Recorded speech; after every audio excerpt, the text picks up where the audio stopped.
Hi, hello, Steve Kaufmann here for After 83 Weeks. This week we are without one Christy Olson. She is moving, and she wants to keep it a surprise of where she's moving. And we are without George Hermosa, but we are not without one Adam Woods. Adam, how's it going, man? Doing great. There's a lot of goofiness in the world, or not goofiness, so hopefully we'll be a segue out of probably what you've seen for the last 12 hours. That's a promise. I think that's a promise we can keep. Also, to seg us into even more goofiness and out of even more goofiness, we have the one, the only, Mr. Eric Bischoff is here. Oh, this is going to be a bumpy fucking ride. I can tell right now. No episode's getting pulled, right? No, that's not going to happen this week. Yeehaw, here we go. Come on. Yeah. Let's get it started. The chat is pretty loud right now about a couple different things. Spade Racing wants to know if you've read Tony Schiavone's graphic novel yet, and if so, what are your thoughts? No, too many words in that novel. That was a joke, guys. Okay. Jesus I was going to say, like, this is good. He's a novel human being and quite graphic at times, especially around female. Maybe Medusa. So I'm just saying. You mean Tony wrote a pornographic novel? A graphic novel? That sounds That's about what I'm right. saying. Yeah, I'm reading it. It's on my Amazon wish list. Just saying. And All right. folks, we are live all over, and that's how you do it. Yes, ask the question, we answer the question. We try. we try, but the question was, have you read it? The answer is no. No, I didn't read it. I'm joking. I'm trying to make fun, but no, I haven't. I've thumbed through it, real quick the first time I saw it, but I haven't sat down and read it. That's the truth. I've not read all of them. I have, I think, issue 1 signed because that was in the Top Guy weekend bag. It was. He covers a lot of ground in comic book form, just like of his career. Well, I look forward to. Now I'm not going to sit down and read it. I'm lying. I'm just not going to do it. Well, the fact that, Steve, you got it Top by weekend in a grab bag of sorts, that's almost like Prince basically giving his CD away for people who attended his concerts, and he logged them in as actual sales. So shout out to Tony Schiavone for parodying Prince in his selling method. Marketing. That's smart. I'd do it. Yeah, absolutely. So what would be in your grab bag for Top Guy weekend that we haven't already seen yet? What city are we in? Let's say Des Moines, Iowa. Oh. Pabst Blue Ribbon. Okay.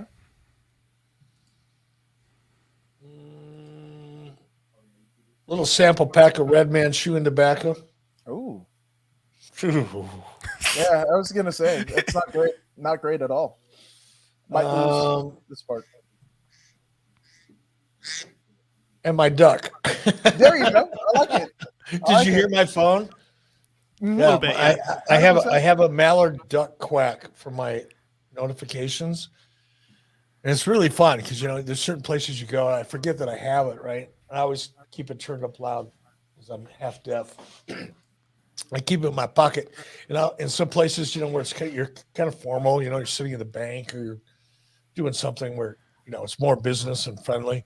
And all of a sudden I'm like, quack, quack, quack, quack. And I look at people straight and sorry, I keep my duck in my pocket. There you go. I mean, they're not sure whether to believe me or not. I mean, it's a Wyoming thing. I mean, that's cool. I mean, it's good, especially if you have a crazy question, you could just pull out the duck and duck that question right away. 100%. Good one. All right. I'm just saying. George is not here, so I have to come with the corny. James Akuri wants us to know that is ducking funny. Mm-hmm. That's pretty good. That's good. All right. Well played. We're warming up. Thanks for that. Joseph Morning from Facebook, he wants to know, what is the favorite match of yours that you've ever booked? I've never really booked matches. I'm not a booker. I mean, I was involved in the process, sometimes a lot, and sometimes not at all. So I've never considered myself a booker, and I've never had like one match that I booked. Everything that I did was collaborative as a team. I mean, of all, I guess the favorite matches while I was actually in control of that process, even though there were others involved. Oh, I don't know if I could pick a favorite one. I really can't. I like different matches for different reasons. Some had the most impact on the business. Some of them were more, I guess, surprising or cutting edge. Some were better technically. Some were better storyline wise. So I can't pick one. I really can't. I know that's a bullshit answer because I should be able to pick one. But it's kind of like if somebody said to me, "What's your favorite song?" Well, it depends what mood I'm in at the moment. So I can't pick one. Sorry. Just the honest truth. I'm with you on that. I was asked recently what my favorite color is, and I was like, red? Yeah. I think there's a million colors. Yeah, I mean, music is the best way to say it for me. It's like, well, it always depends on what mood I'm in. If I'm in a really up mood, I want, kind of like looking for energy and I'm kind of high vibe, I'd probably pick one thing. If I want to just relax in my backyard, watching a burger cook on a grill, then I'd probably listen to something else. If I got my dog out and on a hike in the mountains, I'd probably listen to something else. When I used to fly my airplane, sometimes I'd fly cross country and I'd put it on autopilot and I would listen to classical music. So it just depends where my head is at. Same thing with matches. So what's your favorite song right now, good sir? I don't have one. See, you just asked me the same question. I know. Like right in this moment,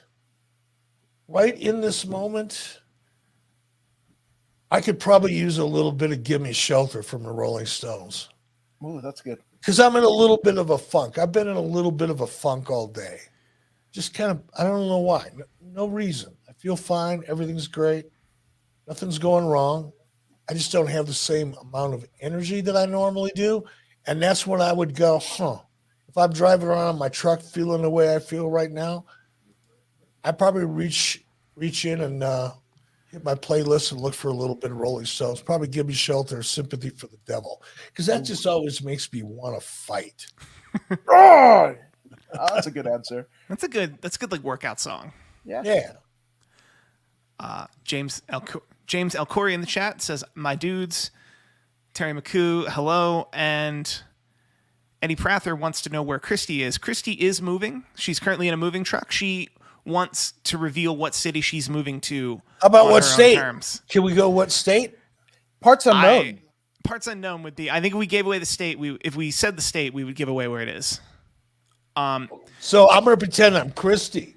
Mm-hmm. Okay. So I'm going to start asking questions, even though you told me you don't want to give me the answer. Mm-hmm. I'm going to start picking. Oh, let's see. Is it maybe Florida? No, there are a couple cities in Florida. Okay. No, I'm not going to do it. Okay. Because I'm so fucking smart, I'd probably get it right, and then I'd make her feel bad. That's facts. Maurice Barlow in the chat wants to know. Look how fast Steve wanted to get off that because he knows I'm right. You'd get there very quickly. Hello, 83 Weeks. I'm Mr. Bischoff. Do you have an opinion on the Swiss Superman Cesaro leaving the WWE? Yeah, I just read about that late this afternoon. I was in the doctor's office getting my hand. You can't see that well. Yeah. I'm doing the wrestler thing. Those are stitches that started right about there. Go up. This looks like the road to my house coming from downtown Cody. You get to the dirt road, and then you go this way a little bit, and then when you see the pine trees, you go up the hill. Whoops, that way, up the hill, and then over. And then when you see Mr. Johnson's mailbox, then you take a quick right. Anyway, I got 37 stitches taken out of my hand today, and can you see this? Oh boy. Yeah. There we go. Oh, there's still a little bit of blood there too. Awesome. I got about 12 of them in there. I had to get something cut out. So maybe that's why I'm in a funk today. I'm just like, I feel like a fucking old army blanket getting all sewn up in the battlefield.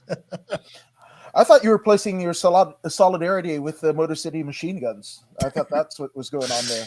No? No, I was taking you for a tour of my surgical thing. Can you see that? Yeah, it's Yeah, a tour of Cody, here, Wyoming closer? through his stitches. That's- All right. Look at that. Wow. Oh, Wow. yeah. Oh, they're going to take the awesome. monetization away from this for sure. Yeah, absolutely. This is blood and guts. If you're Wait, watching this at a later date and it's blurred, that's why. Yeah, absolutely. Trying to keep the money on. Maurice Barlow wants to know about Cesaro. You were able to work with Cesaro a little bit in your time at the WWE. Yeah, I didn't. I worked at WWE while Cesaro was there, and what a classy guy. I never worked with him. I never directed him, or I never did any promos with him or anything like that. But I got to talk to him a lot. I don't want to say we hung out together, but we socialized often together backstage, and just God, what a wonderful human being he is. And how about an amazing athlete? Just an amazing athlete. So I really wish him the best. I really, really like him. He's a good guy. Yeah. I'm excited to see him a bit more. I think it's cliche to say unchained, but I'm excited to see him go different places and do different things. Again, there's always reasons, that we don't see, when we're not backstage and we're not part of that process. But man, I just can't for the life of me figure out why that guy didn't do more. Because he's so good. Yeah. And he looks like a freaking movie star, right? Yeah. Like, could you see him in a James Bond movie in about 2 years or 3 years? Absolutely. And he's such a phenomenal athlete and a great performer in the ring. And he's got a really cool accent. He's got that Swiss or whatever it is accent, Austrian. He's just such a classy fucking guy. Wherever he goes, he's going to be a main attraction there. Yeah, I hope so. But you know what? You know what's really cool with a guy like Cesaro? And this is, because it's always chatter. Who's going where? Who's getting what push? Why is this guy, in the main event? Why isn't this woman in the main event? It's just, that's wrestling fandom, right? That's what it's all about. There's nothing wrong with that. That's why people are listening to this show. So I'm not complaining. But, my perspective is different. I'm looking at a guy like Cesaro and going, he's the smartest fucker on the planet. Because he's been making big money, like by anybody's standards. He's not been making Roman Reigns money. He's not been making Brock Lesnar money. But that's a whole different universe of amount of money. That cat's been making big bucks consistently for a long time. And sometimes as a business person, as a talent, the business side of being a talent, that's a good niche to carve out for yourself. Very good niche. I bet you Cesaro may not need to work again. He has probably made enough money with the roles that he's been consistently a great performer in at whatever level WWE has asked for, and he's been making huge money for a long time. So I hope if he decides to perform somewhere, he gets a great opportunity and it shows us what he can do. Or if he's just saved his cash and wants to go skiing in the Swiss Alps, chasing snow bunnies, good for you. I think selfishly, I'd like to see him in the ring, but selflessly, I'd like to see him be as happy as he can. There you go. That's the right answer. Absolutely. And there's nothing barring him from showing up anywhere because his contract expired. It wasn't a 90-day non-complete clause type deal. So if he were to show up somewhere or just show up skiing, he could. There you go. Wrestling and skiing. Yeah, absolutely. That's a gimmick. Waiting to happen. All right, I was waiting on Adam. Bobby KF5 GTX. Eric, how difficult was the red tape to film in Alcatraz? And that actually furthers up a question I have, which was, were you on location filming the Alcatraz segment yourself? No, and I was really disappointed. I wasn't able to make that shoot. I had other commitments. But I really, really wish I was. I'm fascinated. I love history of all kinds. I'm fascinated with history. And I had made arrangements to go, but I just at the last minute couldn't go because things came up in Atlanta. As far as the red tape, it's a government, for God's sake. You got to go through 12 levels of bureaucracy just to figure out who you need to talk to. So it was tough, but it's not like the people involved were uncooperative. They were cooperative, but it's just, man, it's just so many layers of unnecessary red tape and redundancy. You're filling out the same forms. You fill out a form and say, okay, well, all right, great. We'll process this form and then we'll be in contact. Then they send you a form. It's the same form that you filled out to get that form. That's what it is. It's not hard. It's just it's frustrating more than anything else. And it sounds like a bureaucracy meant to run productions like yours off. No, it's a production run by the fucking government that's meant to hire as many fucking people as you can at an exorbitant amount of money. Make sure none of them are ever held accountable because they keep doing the same thing over and over again. That's what it is. That's the government. Shh, my application's still out with the FBI. So me and Cesaro over there, like we're trying to get to be agents. So, I mean, shh, kiss fizz. Oh, God. This is what it's come to for me. Sorry. Oh, man. 34 years in the wrestling business, and this is how I end up. I mean, I'm just saying. I mean, it could be worse. You could queue up videos like CNN has in their war chests. There you go. Speaking. That's true. That's true. Who's that? That was nobody. Actually, I think it was That's Josh Steve's Rosenbaum. phone. Steve got busted. Uh-oh. It's a rare occurrence. You should all be very proud to witness You it. see the look on Steve's face? Yeah. When I said, whose phone is that? He looked like a little kid that just got caught with his finger in the pie. Absolutely. Oops, I'm sorry. It was an accident. Steve's new name is Georgie Porgy around these parts. That's what I'm saying. Yeah. But I actually think it's Josh Rosenbaum calling Steve because there was a question that he asked about when you're hiring someone. Yeah, absolutely. When you're hiring someone, what is something that would set them apart from all of the others? Oh, for me, a sense of humor. I like people that don't take themselves too seriously and are relaxed and confident. It's hard to have a sense of humor if you don't have confidence. So I like someone with enough confidence that they can exhibit their sense of humor. It's one of the things that I look for. Confidence, really, but if it manifests with a sense of humor, it makes it even more interesting. That's why that joke went over so well. Yeah. What joke? You guys haven't told a joke since we started. I was going to say, that's probably why I'm saying not like getting... 4 years ago. You're two of the unfunniest people I've ever been on camera with. That is facts, but I'm probably not going to get a role at Bischoff Incorporated. So, damn it all to hell. Well, not with that That's attitude. right. I'm not funny either. Okay, right on. I believe it was also Josh Rosenbaum who said that Hold he's on, I also... am going to get another beer, though, so you two entertain There we go. yourself. I'll be Yeah, right absolutely. back. It was also Josh Rosenbaum who mentioned specifically that he was also riding the silver bullet. Oh, Let's give us some equal footing here. Let's try to gather our thoughts. Ashley Batiste mentioned that that's who was calling me, but that her husband is a freakzilla. Oh, okay. Ashley is telling you that her husband is Freakzilla? Yes. This is going to turn into a different kind of show, isn't it? That was a brief mention, and then we can move on.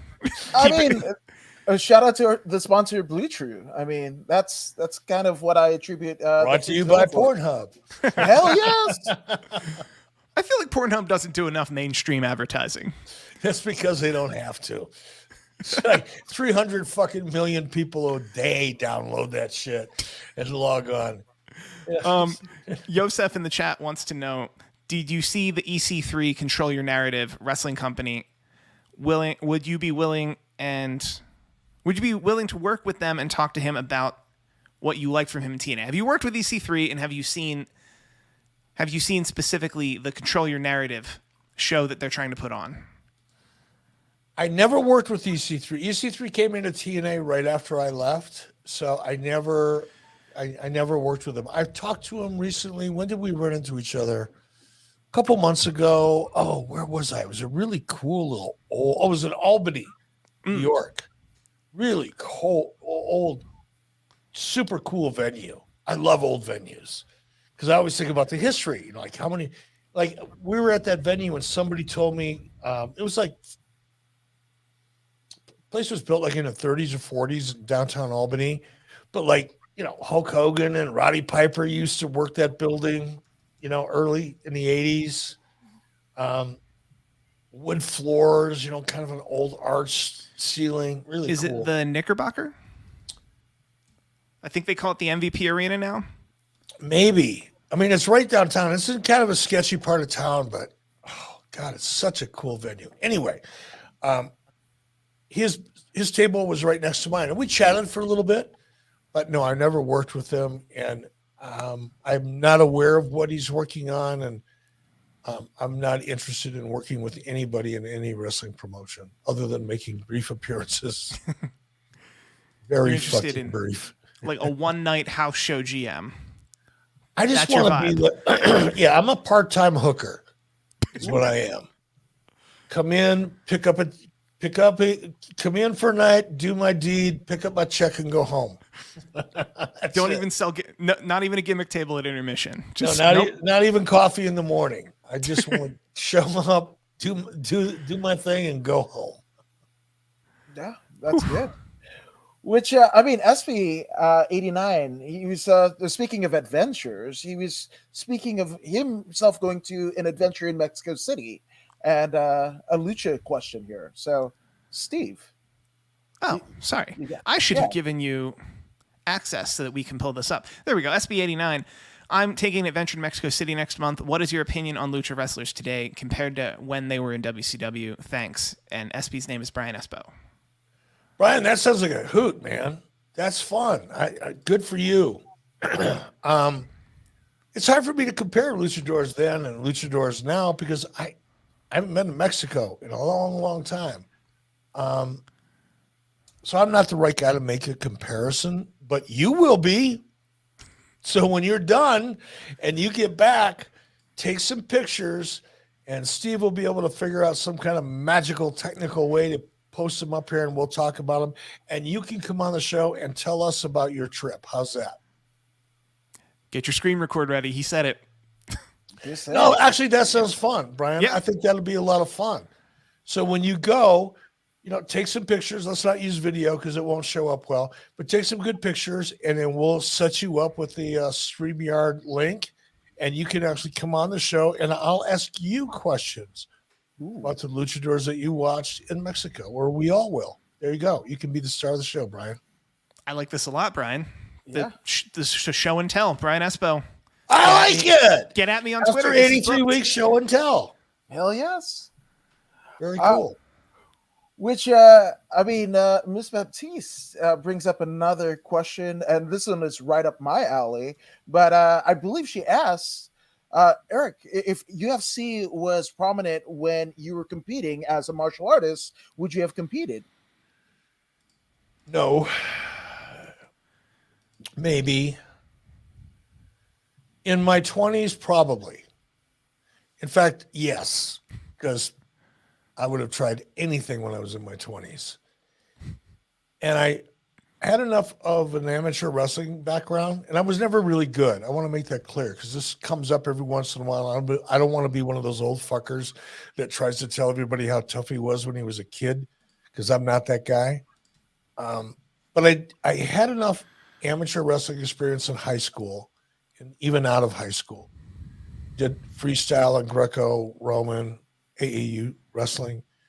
And then I did some Golden Gloves boxing. I trained in that. And then I got my black belt and I did kickboxing. So I would have probably in like my mid to by the time I was 27, 28, yes.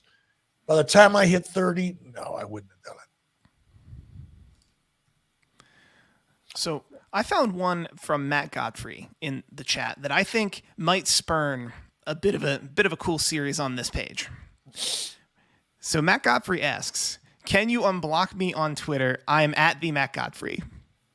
And similar to the show and tell. No. Whoa. Let's not move on too fast. We need to dig into this issue just a little bit. So, Matt Godfrey, what kind of a fucked up thing did you do to get blocked in the first place? And then I'll tell you if I'll unblock you. Otherwise, you're asking me to let you out of jail, and I don't even know what the fuck kind of crime you committed. Yeah. What do I look like? I think The LA District Attorney? I look like George Gascon to you? You go murder somebody? And I make you go sit in the fucking corner for an hour? No. Tell me what you did. what I'd like to pitch is a show on this channel called Unblock Me Eric, where we invite them on. We invite them on and they plead their case to you, the judge, one Eric Bischoff. Oh, yeah, that's everybody's going to want to do that after that little tirade. I mean, that's like a Judge Mills Lane type gimmick. I'm for it. Let's do it. Oh, Hey, and I'm not even buzzed. That's the fun part. I've had 3 beers. Trust me, for me, that is not buzzed. okay. Yeah, about 3 more rounds of that, and I'd be buzzed. But no, I'm just having fun with you guys. And okay, what's Matt Godfrey's? What's his? Let me see where he is here. Let me see what kind of fucked up shit he does on Twitter, and I'll tell you if I'm gonna unblock him or not. Wait, Twitter can be fucked up? What? No, what's your Twitter? What's your Twitter handle, Matt Godfrey? The Matt Godfrey. Up there again. I think it's the Matt Godfrey. It's at the Matt Godfrey. At the Matt Godfrey. All right, let's Matt do Godfrey this all getting together. a lot of plugs here. Let's do this all together. Okay. Let The me get my Twitter Matt sheet up. Hey, Matt Godfrey hasn't followed me, so I'm just saying. Maybe So I'm for not those gonna put following him over. along, Brian Espinoza, he just followed me back, so we're going to set this up. We're going to set up the... Josh Rosenbaum thinks the show I'm proposing would be better than Judge Judy. He also thinks your pimp hand is strong when referring to how you get booked now. All right, I can't find him. Okay. I'll find him. I'll take a look at what kind of fucked up shit he does on Twitter. And Matt, if I decide that you're worthy and I can't see why I blocked you in the first place, here's the deal. I don't block many people, Matt. So you must have fucked up something royal. I usually mute people because I take some kind of sadistic, twisted pleasure in knowing that there's a bunch of these simpletons out there. They're sitting around coming up with shit, trying to piss me off, and I don't hear a word they fucking say. So, I mean, blocking people gives them something to talk about. We go, oh, Bischoff blocked me. He's such a bitch, right? But no, motherfuckers, you keep posting your shit. I never see it. And you keep trying, and it ain't happening. But I just gave my secret away. But I'll look you up, Matt Godfrey. What are we talking about? We're talking about Matt Godfrey way too long. Yeah, absolutely. A little bit. MMA Pixels wants to know, and this is actually a very good question. Yes. Do you have a relationship with Dana White? No, never met him. Oh. I'd like to. I'd love to sit down with him, but I've never met him. I met his, at one point, bosses, the Fertitta brothers. I had dinner with them in Las Vegas once, but I never met Dana White. You know what? I almost believe that is a Manchurian candidate for Eric Bischoff appearing in the next UFC video game. He's taking the residuals that he made from the upcoming WWE video game, where, again, his version, the NWO version, is going upward of $100 here in the US. And I don't know where you guys are. So I say you float over and make a cameo, maybe an unlockable character in the new UFC video game. So, I mean, we can get Eric Bischoff in the UFC. I'm just saying. All right, I like it. By the way, Matt Godfrey's a healthcare worker, so I'm gonna get him a get out of jail free card. But Matt, if you fuck up one more time, mucker father, I am coming for you. Yes, that's exactly it. Josh Rosenbaum says your pimp hand is strong. Oh, well, it's getting stronger. The other every day. one. I can't. It's not that finger though. I can't close my hand, but that's just because of the swelling. It'll get better soon in a couple weeks. So I had to go to physical therapy today. Maybe that's why I'm in a funk. I have never gone to physical therapy. And I got this surgery. They took the stitches out and they said, okay, we're going to make an appointment. You have to go to physical therapy. I'm going, physical therapy? It's my hand. It's just, it'll heal and I'll use it. No, you have to go to physical therapy. Okay, I'll go to physical therapy. So I go to physical therapy today. Oh, this is going to sound fucking horrible. People are going to hate me for what I'm about to say. And I don't know how to not tell this story without it sounding the way it's going to sound. But I want to tell everybody out there who's about to complain and can't wait to fucking bury me. I love old people. I want to be one. I do. I want to be the oldest motherfucker on the planet. But I walked in there and I'm looking around me. And the first thing I said to myself is, what the fuck am I doing here? It's just depressing. And here's the deal. 75% of the people that were in there because they don't do anything. They sit around the fucking house and they eat apple pie and they eat shitty food and they don't exercise. And then they slip and fall on the ice and the next thing they know, they can't fucking walk for 6 months. You know, you can't let yourself get that out of shape because then the littlest injuries set you back by a mile. And I'm in a room full of people that were there fixing shit that shouldn't need to fix. So I walked in and I sat down, I'm looking around, I'm going, I can't do this. And I started making up excuses in my head why I had an emergency that I had to leave for, but I couldn't come up with one. I don't like to lie. So I'm looking at my watch. I was supposed to be there at 3:00, right? So at 3:01, I looked at my clock and I went, motherfuckers are late. I'm going to go. Like, if you can't be on time, I don't need to be here. It was just my excuse to get the fuck out of there is really what it was. I thought, no, I can't do that. Because this is a really small town and everybody knows everybody. And I don't want people to think that I'm a jackass, right? So, no, I'll be patient because everybody in this town is cool and everybody treats each other with respect for the most part. So I'll be cool. So at 3:14, now I'm getting a little pissed because I'm not the most patient guy you'd ever meet. Now I'm getting fucking hot. Now I really am starting to get pissed. And I walked up to the girl to registration. I said, I'm sorry. You know, I had an appointment at 3:00. It's 3:15. I got to go. She goes, no, actually, your appointment was to come in at 3:00 if you needed to fill out paperwork. 3:15 if you didn't. Fuck, it's my fault. I fucked up.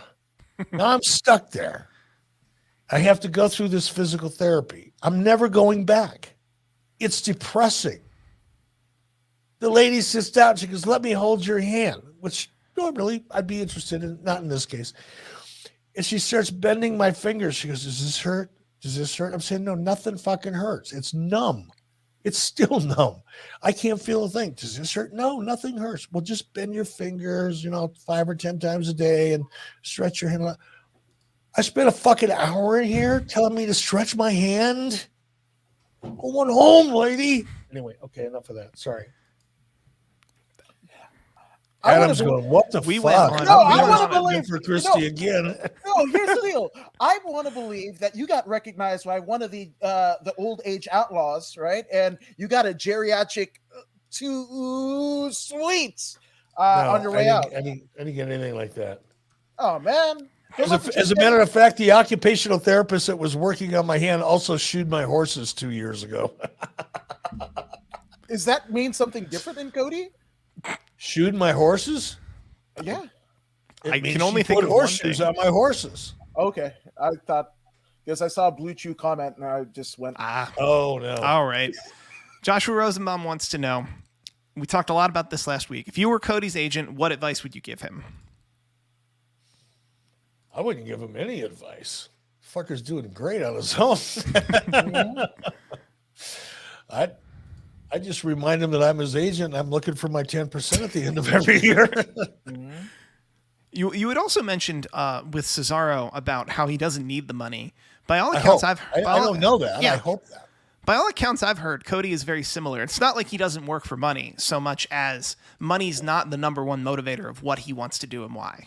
That I believe. I don't know Cody. I mean, I would say I know Cody. I've known Cody since he was a little kid, but I don't know him well. And I certainly don't know him as an adult. We're friendly. We communicate. We have history, mostly because of my relationship with his dad. But my sense is that Cody is very much like Dusty.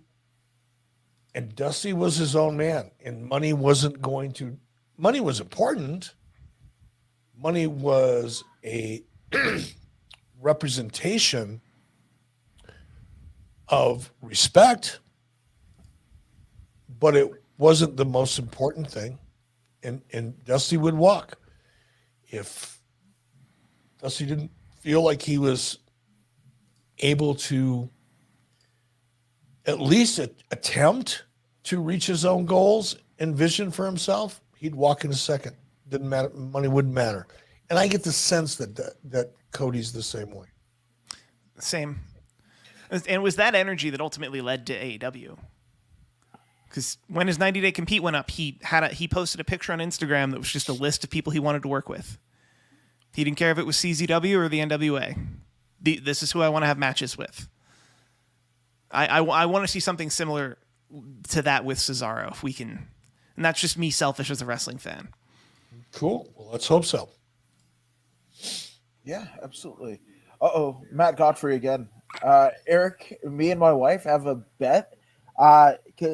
Can you tell Lexi that I'm going to win because I say Eric is going back to the WWE and that Cody thinks he is going back to the WWE. She thinks it's a work that he's staying in AEW. Something to that effect. Okay, it's about Cody. I got the drift. I don't think it's a work. I don't. If it is, I'll be really, really, really excited about it because they got me. But I don't think it is. So Same. I think you won this bet, Matt. Now leave me alone! God damn it! I blocked you up until 2 minutes ago. Right. You're on probation. Which, by the way, I mean, speaking of Dusty, can you remember a specific instance where you saw him just like not take his ball and walk home, but basically believe in itself that he walked away from a particular situation? Not so much that he walked away, although there probably was. I'd have to think about that a little bit. But, I mean, I spent a lot of time with Dusty. Dusty took me, when I first got to WCWE, Dusty, for whatever reason, took me under his wing and kind of mentored me through WCW. And he didn't do it in any kind of a selfish way because, I mean, I was not a threat to anybody. I was a C-Squad fucking announcer. I was like right next to the woman that answered the phone, the receptionist. That's how much stroke I had. Dusty just, for whatever reason, he took me under his wing immediately. I traveled with Dusty whenever we'd have to drive to TV tapings, which was often early in WCW. We didn't fly everywhere back then. That was me and Doug Dillinger and Janie Engel, sometimes Terry Allen, Magnum TA. We always traveled together. And then after work, there's been a lot of beer poured between Dusty and I, over the years when we worked together. So I just got to know him, and through that process, kind of got a pretty good handle on what Dusty was about. Which, in those early days, your early days in WCW, what was catering like? I'm not even sure we had it. Oh, damn it. No, we didn't. We didn't have catering. Not until Nitro. I'm not even sure we had catering at pay-per-views. So like the Disney MGM tapings, there wasn't No. like a walk-away lunch or anything? No, just you know where the fucking restaurant is. If you're hungry, go eat. Was that in anybody's rider that you had to be? No, given Ryder. You're talking about WCW. There was no Ryder. This was not like NBC Studios or Sony Pictures. There was Hulk no Hogan didn't have a rider? There was no Ryder. It was here's mean- your check, feed yourself, motherfucker. I'm an Okay. independent contractor. Yeah, all right. Oof. Okay. Go ahead. I can speak from some experience just on movie sets. The catering isn't about feeding you, it's about controlling you. If they're feeding you, you don't go anywhere else to eat. That's at least my experience of why they actually feed you. It's not about they want everyone fed. Straight That's out of very- catering, Nicholas Beam wants to say. That's very New World Order-ish. I'm just saying. No? Okay. I'm going to move on. Move on to Yosef, right? Or wait. No. Justin Vick? You wanna do No, that? Yosef, there we go. Okay. Do you think Aces and Eights could have been over like the NWO? You with your son, if TNA had money to stay in business, your son is a good wrestler, and I'm shocked that he didn't go to the WWE. No, I don't. You know, nothing has been as big as the NWO, no matter how hard people try. Right? Bullet Club, not even close. The closest anything that has come is obviously DX, and arguably some may think it exceeded. I don't. That's bullshit. If anybody thinks that DX was more successful than NWO, you need help. You don't see anybody wearing DX shirts to this day, Right. you know, at wrestling events all over the world. Do you? Come on, do you? When was the last time you saw one? Really? Like even the guys in DX don't wear DX shirts when they go out and sign autographs and go to conventions. Look at Sean Waltman. When was the last time you saw him in a DX shirt at a convention? He never does it. He's always in an NWO shirt. So no, DX was nothing, and DX was the only thing that's ever come close. Everything else has been a Kmart blue light special wannabe ripoff, including the Bullet Club, which is a fucking joke. Woo! Ooh. Ouch. So you put the Shield in that vein as well? Fuck yeah. When was the last time you seen anybody wear a Shield shirt? Never. That's fair.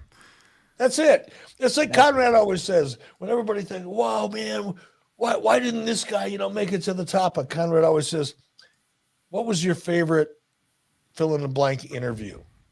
End of conversation. If you got somebody that you think is like the greatest wrestler of all time that never made it to the top, all you got to do is say, what was that person's best promo? What was it? What's your favorite promo they've ever done? And they all go, that's why. You don't know how to do a good promo.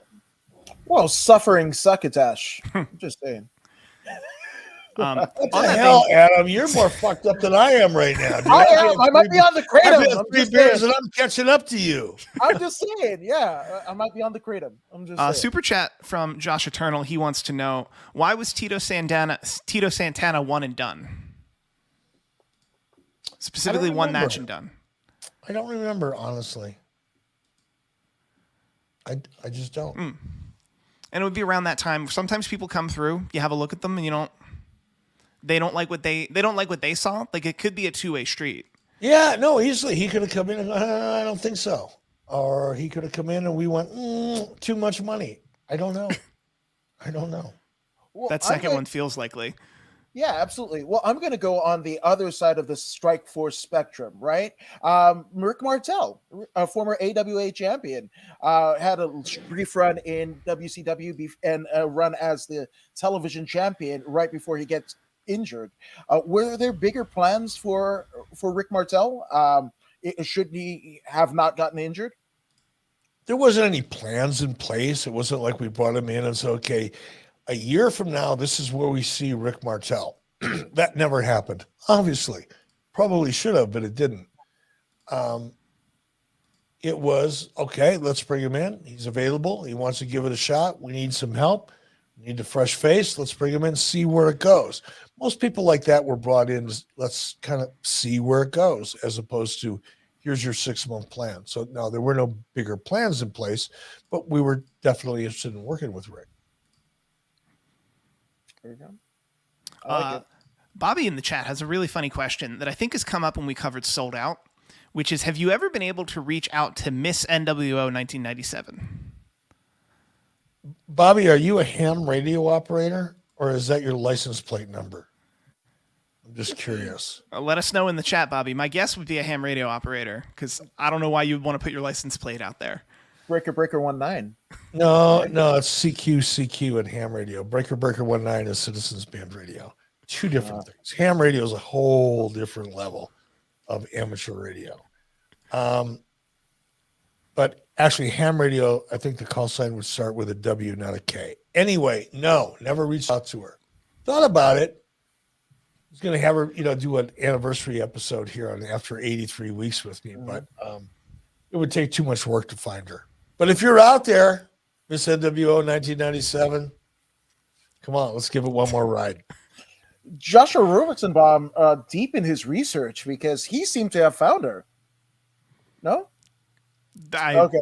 No. That's for I'll play that comment on the ad-free shows. We don't need That to. works. Yeah, absolutely. And Bobby is a ham, yes. Bobby is a ham. I love that. Bobby, guess what? I'm studying right now to get my ham operator's license. Ooh. Bam. In fact, I'm thinking about taking the test this weekend. I'm not sure. It depends how busy I get tomorrow. But Bobby, reach out to me on social media at eBischoff. Hit me with a DM. I'll follow up with you. I got some questions for you, Bobby. Ooh, there you go. We're making connections here on After like 83 that. Weeks. Similarly, so someone named Lori Bischoff is in the chat. However, the avatar is very similar to Josh Eternal's avatar, but it's saying that Eric wasn't cool enough for the Lex Luger interview, so I did it instead. Uh-oh. I don't know what that means. Lex Luger was on your wife's podcast. Well, I know that. Oh, yeah. Oh, This person's trolling, but also putting over your wife's podcast. this person's not doing a very good job trolling, but I'm glad that he's putting over my wife's interview with Lex Luger. Thank you. There you go. Yes. Oh, Rick Canyon might be related to Chris Canyon, but he says, what does he say? Do you think that what has affected wrestling since the history of the death of WCW? Is that how it's there we go. All caps. There we go. Yeah. Do you think that what? I think he's asking what's most affected the history of professional wrestling since 2001. I think just the evolution of television in general, streaming platforms. I think the WWE platform, now the Peacock, is probably the most significant change. Beyond that, I just think it wrestling has evolved. Like the NFL has evolved, the NBA has evolved. Everything is evolved, except for baseball. Baseball's fucking boring. I don't know how anybody watches baseball on television. But there we go. Amateur radio call signs with A, K, N, and W. So I know that I can get a vanity call sign even as a technician, right? And I'm going to see if I can come up with a NWO call sign. That'd be awesome. All right. So where were we? I'm sorry. Just television changing since evolved. 2001. Everything's evolved. Sports have evolved. Everything has evolved. I think we're seeing more smaller, fast-paced, lucha-style wrestlers now. Not necessarily luchas, but lucha-style wrestling. All of that, I think, has changed the wrestling business I think in a good way. Because now that smaller guys are more common and the audience has accepted them, it opens the door for a more diverse pool of talent, right? You're not just looking for people that are 6'6" and 300 pounds. Now which means there's more people that are not that size. So you just have more to choose from. more diversity, which makes it more interesting. So I think that's probably affected wrestling more than anything. And I think one more question to close us out until we hang out with just the patrons, which, by the way, adfreeshows.com. We're going to have some bonus content. And, there's some questions I'm happy we're putting behind the paywall. But this one from Navy 4181, was Teddy Long saying playa scripted or improvised? That's Teddy. That's just Teddy. So that's, I guess I would put it in the improvised category, but because it was Teddy and he said it so often, he used to say that at WCW before it ever became a part of his gimmick. That feels like something so uniquely a person that it would be hard to script. You know what? And even not, to this day, I love Teddy Long. I've got some great, not like super exciting Teddy stories, but when I first got to WCW, and you may have heard this story before, but Teddy and I, we were the two lowest level announcers on the announcer food chain in WCW. So we got the absolute shit work to do. And our work was put off till late Fridays. So when everybody else went home by 3:00 in the afternoon on Friday, Teddy and I would be in the studio till 6 or 7 o'clock because we were the two least important people. So we went home last, kind of thing. And Teddy and I co-hosted a show called the WCW Main Event Syndication. And we would do the ins and outs, the intros and the outros, the stand-ups in front of a green screen leading into the matches. And we do it every Friday night.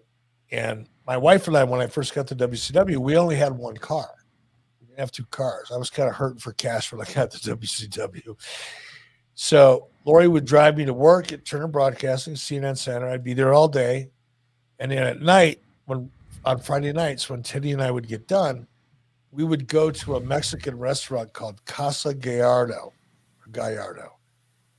And they would have a margarita special on Friday night.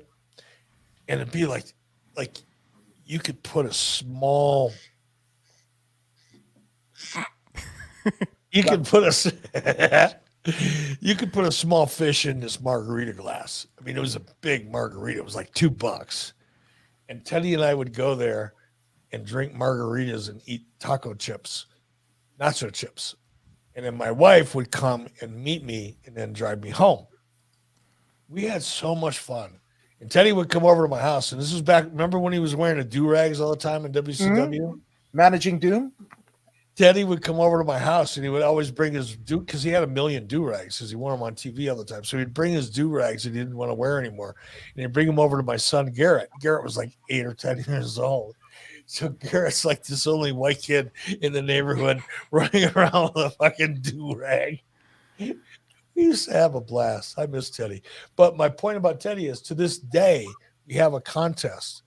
On Thanksgiving and Christmas, we have a contest to see which one of us is going to wish the other either Happy Thanksgiving or Merry Christmas first. I've literally set my alarm for 12 o'clock at night on Christmas Eve so that I could send Teddy a text so I could beat him before he sent me one. And he always says it, Merry Christmas, playa. Happy Thanksgiving, playa. I love it. Teddy's great.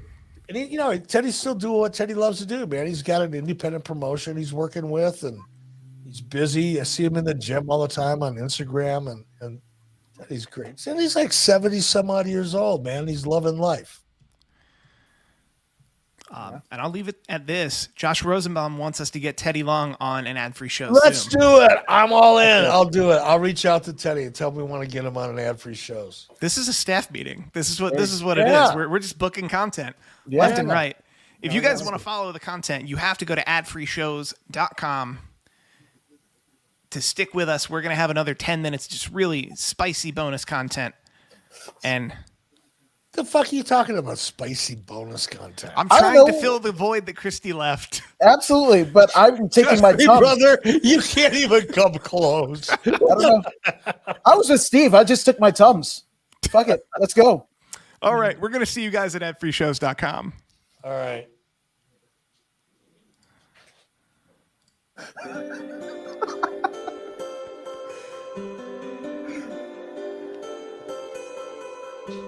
Are we in an elevator? There we go.